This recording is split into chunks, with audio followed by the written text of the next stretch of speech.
Contos e Causos 5.5 apresenta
o Anticristo Tupiniquim.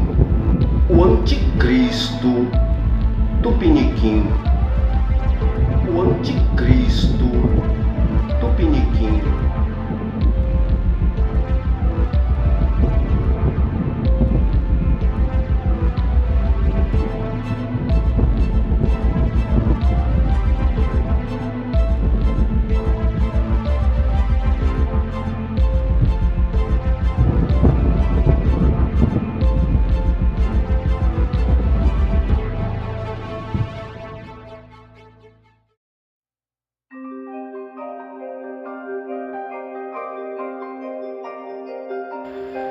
É o ano de 1920, na pequena e pacata Porto Velho de Santo Antônio, encravada entre os trilhos da estrada de ferro Madeira Mamoré e a imponente beleza natural da cachoeira que emprestava o sobrenome ao lugar.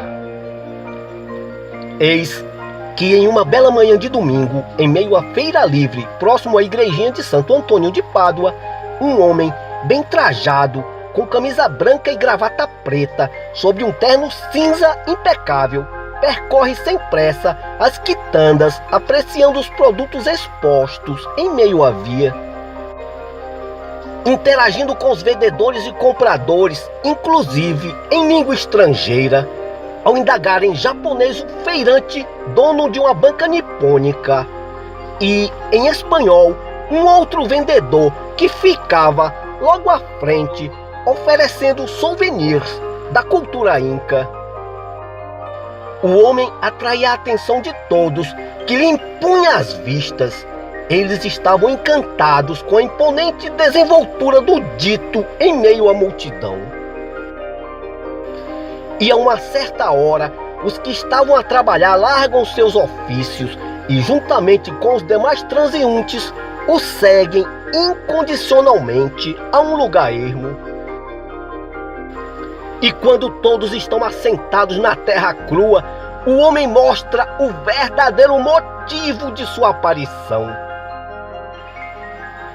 E ereto sob um pequeno aclive rochoso, no terreno às cercanias da igreja, imperiosamente diz em alto e bom tom: agora ouçam, eis que vou lhe dizer o que se sucede, sem meias palavras. Vocês estão diante do Anticristo. E todos, pegos de supetão com o anunciado, olham assustados uns aos outros, e o dito continua: vim para anunciar a nova ordem que está a imperar e reclamar cada um de vocês. E lhes digo, não resistam a alistar-se em meu exército. Ele é único, não há outra opção, pois não há outro mundo além deste. Ajoelhem-se diante de mim, serão acolhidos. Resistam e a proscrição será serventia da casa, pois a energia que dá vida a seus corpos será lançada no buraco negro do universo, apagando de vez qualquer registro de sua existência. E ele continua a destilar seu veneno como a mais peçonhenta das cobras. Não hesitem em aceitar o pacto que lhes proponho. Não remem contra a maré. O mundo e os seus deram as costas a Cristo, entregaram-se à esbórnia, ao caos social, à imoralidade. Este é o meu momento. E lhes digo, sigam seus antecessores, entreguem-se a seus desfrutes sem limites, fantasias contidas, heresias, pois não há mais motivos para repreender seus instintos malignos por conta do temor de perder a salvação. Por um motivo bem simples, não haverá mais o arrebatamento. Aquele que viria depois de mim para salvá-los, envergonhado diante de tamanha degradação humana, desapareceu, escafedeu-se, os largou à própria sorte. Mas não fiquem desacorçoados, alegrem-se. Ao alistarem-se em meu exército, estarão livres das amarras que continham seus instintos bestiais. O pecado sem limites é a serventia da casa, pois agora o único caminho é as trevas, sem remorso. O fato é que o bem foi superado pelo mal. A prova está nas manchetes dos jornais escritos e falados. É pai e mãe contra filho e filha contra pai e mãe. Uma legião incontável de falsos profetas, guerras, rebeliões, desastres naturais de toda ordem, etc, etc, etc. É só notícia medonha que agrada imensamente minha causa. Agora existe apenas um único Deus e um único povo. E vos digo, aqueles que querem adentrar esse novo e único mundo, prostrem-se diante de mim, pois eu sou o príncipe que não haverá de vir, pois já estou diante de vós. Estarrecidos com tão imponente oratória, eis que mais da metade dos que ali estavam já encontravam-se ajoelhados diante do dito, reverenciando-o. E quando parecia que não havia mais nenhuma saída, eis que de entre os poucos que ainda estavam de pé, ouve-se: "Ei, seu coisa ruim, discípulo ilegítimo do ordenador do mal, o que mesmo você tá a arrotar, seu porco mentiroso e imundo?" E o dito, procurando em meio à multidão de onde ecoavam aquelas palavras, ao identificá-lo entre os demais, o encara intensamente e diz: "Onde é que você está querendo chegar com esses elogios, cristão? Está querendo que eu lhe assente como graduado em meu exército? Sai de retro, tu mente desavergonhadamente. Eu e os demais que não nos prostramos diante de ti, estamos na rocha, nossa fé não está assentada em um monte de areia. E não será um mero aventureiro a serviço das trevas que irá nos tornar impuros. Acreditamos no verdadeiro e único Deus, que está mais vivo que nunca." E o jovem insurgente sai do meio da multidão e sobe sem receio até o pequeno elevado rochoso, posicionando-se ao lado do dito. E dirigindo-se aos que se encontravam de joelhos, ele diz: "Homens e mulheres de pouca fé, não se deixem enganar tão facilmente. O Pai nunca nos abandonou. A penúria da humanidade é um mal necessário para que possamos decidir de que lado estamos e a quem queremos servir. Pois o objetivo não é levá-lo a ferro e chibatas à salvação. Essa decisão é sua. Agora os que foram levados ao erro por conta do fantoche do coisa ruim, enviado com o objetivo único de ceifar-lhes o gozo eterno, lhes digo: levantem-se os que querem continuar a pleitear seu lugar nos céus." E por alguns instantes os cochichos abafados tomam conta do lugar. E eis que um de entre os que estavam de joelhos, dizendo falar em nome dos demais, diz: "Ei, jovem que se diz do bem, e homem que se diz do mal, eu e os que estão de joelhos estamos em dúvidas sobre qual seguir. Seguiremos aquele que nos mostrar maior poder." E o jovem cristão exclama: "Homens de pouca fé, A crença em seu Deus não lhes basta. E como São Tomé, necessitam de uma prova. E voltando-se a seu antagonista, ele diz: você e o seu mentor não vão lhes dar uma resposta? Mostre o poder que lhe foi confiado e faça marola nesse pequeno córrego. E o dito desconversando fica mudo, não toma atitude alguma. A falta de iniciativa de ambos deixa o aglomerado de pessoas em um alvoroço generalizado. E logo começa a ecoar de entre a multidão: mentirosos, mentirosos, enganadores, mentirosos, farsantes, impostores, enganadores. E antes que o assanhamento da multidão tomasse uma proporção avantajada, o jovem cristão apressa-se em tomar frente da situação e, posicionando-se na parte mais alta do elevado rochoso, de joelhos, eleva as mãos aos céus com braços em riste. E logo a manhã ensolarada vira penumbra, por conta das nuvens carregadas, de onde ecoam trovões e clarões de raios, que por alguns segundos iluminam o lugar. O povo embasbacado fica à mercê do acontecido. Alguns minutos depois, o clarão do dia ressurge com toda a sua força, mas algo não está mais a ecoar no ar. Não ouve-se mais o estrondo dos milhões e milhões de metros cúbicos de água que minutos antes desciam a jusante, debatendo-se entre as rochas no meio do rio, deixando explícita a imensidão de rochas e peixes debatendo-se na lama. E um entre os alvoroçados homens exclama: o jovem cristão foi tomado pelo poder divino e, como Moisés, fez-se abrir as águas do rio Madeira. É milagre, milagre, milagre, é milagre, milagre, milagre. E diante da incontestável prova de poder, a totalidade dos que estavam prostrados elevam-se ficando eretos. E o jovem cristão, olhando nos olhos do dito, diz: todos que você arrebanhou retornaram à luz. Por que tenta impor a ti algo que tu não é? Está claro, teu único poder é a mentira. Bastou as palavras de um pobre servo a seu senhor para que o poder tomasse forma, deixando claro quem está com a verdade. E o dito, mesmo suando frio diante da imensidão de força emanada por aquele corpo frágil e franzino, exclama: jovem cristão, reconheço ter trapaceado quando anunciei o fim do deleite eterno no céu, mas você não pode negar diante das inúmeras provas da degradação humana que muito em breve assumiremos o poder total. Ó anticristo tupiniquim, assim vos digo, pois quando o verdadeiro anticristo estiver entre o povo, ele nunca irá se apresentar como tal, pois seu mentor sabe que quanto menos soubermos de sua existência, maior será seu poder.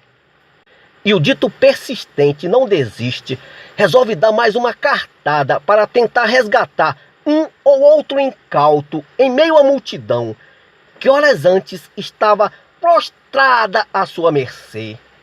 E ele diz: a crença é uma doença que entra em suas vidas quando estão fracos, desesperançados e indefesos. Meus caros, invertam esse paradigma. Se acheguem, eu os quero fortes, astutos e brutos, para que juntos, muito em breve, ascendamos aos louros da vitória, nos tornando um único povo sob as bênçãos de um único Deus. E lhes digo mais: alguns expoentes graduados do exército inimigo, pastores, padres, rabinos, espíritas, depois de um breve flerte, hoje estão escancaradamente engajados em minha causa, pois entenderam que é a única maneira de saírem ilesos quando a nova ordem mundial assumir o protagonismo. E seu antagonista novamente exclama: meu caro mensageiro do mal, admiro seu otimismo diante do óbvio. Recolham-se a sua insignificância diante do meu Pai, caia em sã consciência e venha até mim. Não é necessário prostrar-se, apenas reconheça que o Senhor Jesus é o único e verdadeiro Filho de Deus. A energia emanada pelo mensageiro do bem ceifa as forças e a imponente oratória do dito, esmorecendo-o. E quando ele está prestes a reconhecer o óbvio, ele recebe uma mensagem telepática de seu mentor que diz: não me envergonhe diante do meu detrator e tome frente da situação. O intime a um duelo mortal com pistolas. Você sairá vencedor. Ele, como verdadeiro cristão, não reagirá para não matá-lo. Com sua morte, aqueles que estão a seu lado não terão outra alternativa a não ser alistar-se em seu exército. E o dito segue à risca a orientação. Ó cristão, reconheço que você é bom nas palavras, não vou retrucá-lo. Mas não desisti desses mortais. Portanto, para pôr fim terreno a esse embate, o desafio a um duelo de vida ou morte com pistolas. Ao vencedor, além dos louros da vitória, será garantida autoridade sobre essa gentalha. E o jovem cristão, pego de supetão, para e pensa. E a imensa sabedoria divina preenche sua mente, e ele diz: após a vinda de Jesus, não convém lutar por almas usando a violência. Nesse duelo, você terá como antagonista apenas sua consciência. E o dito, se dirigindo à multidão, exclama: esse é o homem de fé que vocês estão a acreditar. Para mim não passa de um falso crente, um medroso. Se ele fosse um verdadeiro enviado de Deus, não teria receio da morte, e sim a certeza da vitória. Não tente usar de astúcia para me envolver, maldito. Sei exatamente o que você e o seu mentor querem, que eu o mate e me torne impuro como vocês. Não contem comigo para o êxito de seu plano macabro. E digo mais, se você não se arrepender de seus pecados, continuará nas trevas e ela o consumirá pela eternidade. E dá-lhe as costas, seguindo em direção contrária. E o dito, coagido por seu mentor, engatilha o revólver e o aponta às costas de seu antagonista. E ao atirar, ouve-se um estrondo que não condiz com o disparo de um projétil em condições normais. E ao virar-se abruptamente, o jovem cristão depara-se com o dito envolto em uma poça de sangue, totalmente chamuscado e sujo, com vestígios de pólvora arquejando no chão. E ele, se compadecendo do mesmo, o coloca nos braços. Por que insiste nessa farsa, cristão? Cristão? Eu? Cristão? Por pouco não levei essa multidão às trevas e você se dirige a mim como um dos seus? Uma mágoa contida o tornou presa fácil para o artífice do mal. Você está ferido gravemente. Converta-se, venha sentar a meu lado, no lugar que sempre foi seu e que verdadeiramente agrada a seu coração. E o dito eleva as mãos embebidas em sangue até as vistas, esvaindo-se em lágrimas, descolorindo a vermelhidão do líquido que esvaía de seu corpo. Nisto seu mentor, o diabo, antevendo a perca de mais um dos seus, toma a forma de uma bela jovem e de entre a névoa surge entre os mesmos, afrontando ferozmente o jovem cristão. Afaste-se dos meus, cristão, caso contrário sofrerá as consequências. E o jovem, sem nenhum temor, munido da confiança divina, começa a sorrir e diz: você está querendo amedrontar um verdadeiro servo do Senhor? É isso? Baixe a voz diante de mim. Perante meu Deus, você não passa de um inseto moribundo. E elevando a mão sobre a dita, ele diz: recolha-se a sua insignificância e deixe esse homem em paz, em nome de Jesus. A enviado do mal resiste, rosnando como um cão faminto que não quer largar o osso. Você vai ter que mostrar mais que uma bela oratória para me fazer acreditar que você é o verdadeiro enviado de seu mestre cristão. E ele, sem retrucá-la, eleva as vistas aos céus com as duas mãos em riste, e de entre as nuvens surge um intenso feixe de luz que recai unicamente sobre a dita, dissolvendo como se ácido fosse sua carcaça terrena e expulsando para os quintos o espectro que o habitava. E agora, sem nenhuma interferência maligna, o jovem cristão está à vontade com o dito: você está possuído, isto é um fato, mas isso não o torna um verdadeiro espectro das trevas, pois seu coração resistiu ao domínio total. Você está do lado errado por conta de uma mágoa contida. Toda a sua vida você se viu como um estorvo por ter sido abandonado pelo seu pai e sentir-se mal amado pela mãe. E o dito diz: mas ela, em seu último suspiro, segurando forte a minha mão, me pediu desculpas, creio eu, por ter me mantido escravo de suas vontades até sua morte, no auge de meus 14 anos. Este é o ponto crucial de seu equívoco. O diabo envenenou sua mente contra quem verdadeiramente o amou, te fazendo pensar que o zelo que ela tinha por sua conduta era um ultraje à sua liberdade. A verdade é que tua mãe te pediu desculpas não por ter te imposto limites, mas por ter perdido a luta contra o câncer e não ter mais como manter-se viva para resguardar a tua salvação. E o dito, após alguns minutos de reflexão e choro contido, de joelhos eleva as vistas aos céus e com os braços em riste pede perdão a Deus por seus pecados e intercede para que ele leve ao conhecimento de sua saudosa mãe seu arrependimento tardio e seu pedido de perdão. E diante da cena, a multidão de pé se pergunta: mas quem é aquele jovem de aparência frágil que tão sabiamente se impôs ao enviado do diabo ao ponto de convertê-lo? Será um padre, um pastor, um rabino, um profundo conhecedor da Bíblia? A verdade é que o rapaz era um simples pescador, temente a Deus, que for usado pelo mesmo para se impor àquele que falsamente apresentou-se como o antagonista do bem.